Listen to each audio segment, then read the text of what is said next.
I've been using the first generation AirPods Pro since 2019, and I've never really felt the need to upgrade. The sound's still good, the noise cancellation works well, and they pretty much did everything I needed until they didn't. Mine developed the infamous static crackling issue, and after years of pretending it wasn't getting worse, Amazon knocked $80 off the AirPods Pro 3 price, so what was a man to do? 6 years and 2 generations later, is the day-to-day experience actually that much better, or has Apple just gotten really good at convincing us to upgrade?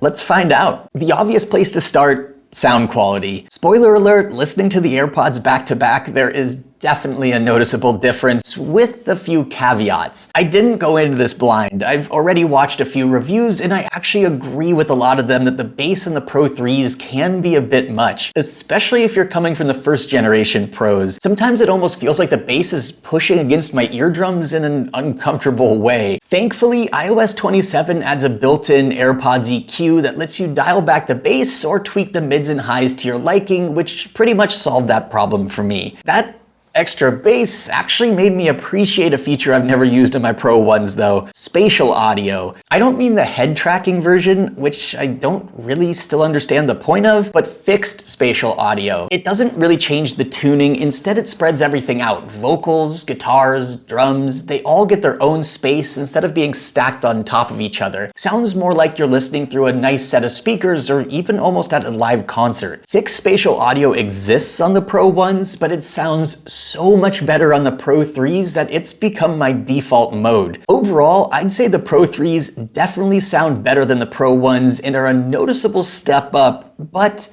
sound quality alone for me isn't a big enough reason to upgrade. There was one area where Apple made a much bigger claim: noise cancellation. Apple claims the AirPods Pro 3s have 4 times better noise cancellation than the first generation AirPods Pros. And that's a pretty bold claim, so I tried to prove them wrong.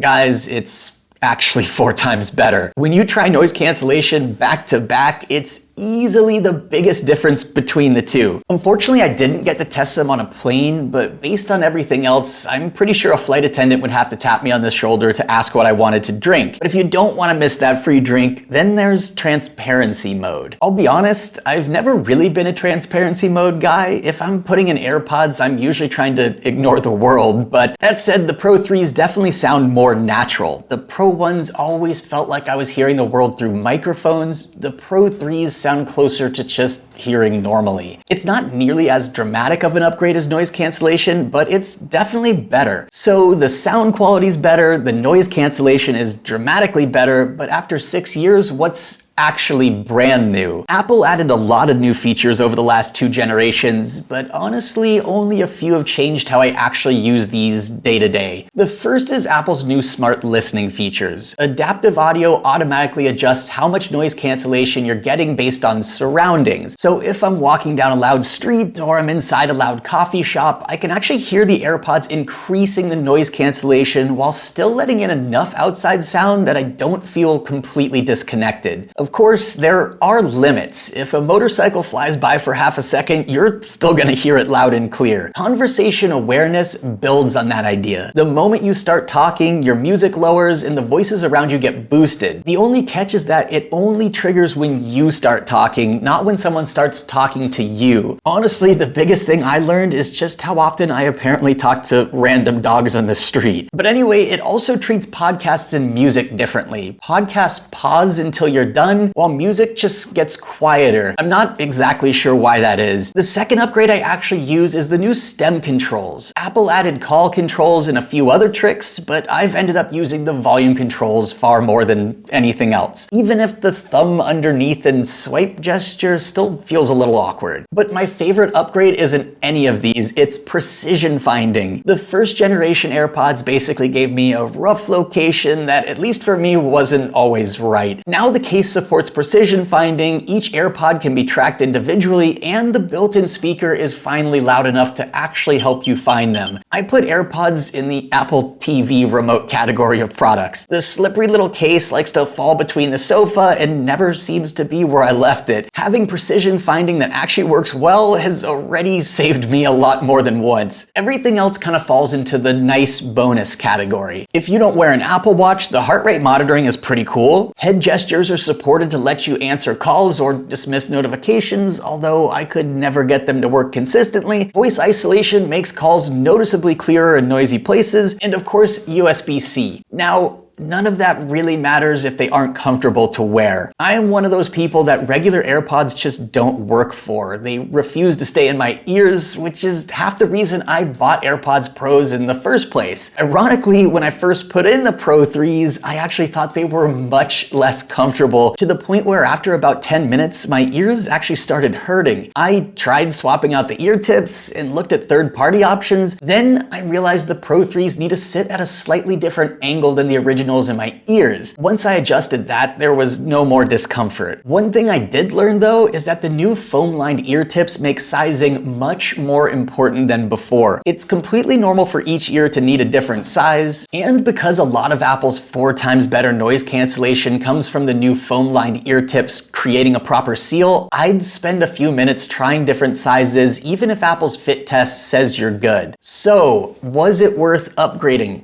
For me, yeah, it was. The sound is wider, the new smart features are great in a pinch, but honestly, the massive jump in noise cancellation alone makes it worth it. But should you upgrade? Here's my rule of thumb. If your first generation AirPod Pros are still holding a decent charge and working perfectly, don't run out and spend $250. The tech is better, but it's not throw away a perfectly good device better. But if yours are starting to show their age like mine were, or you just desperately need to tune out the world on a flight, this is the generational leap you've been waiting for, and I don't think you'll regret making the jump.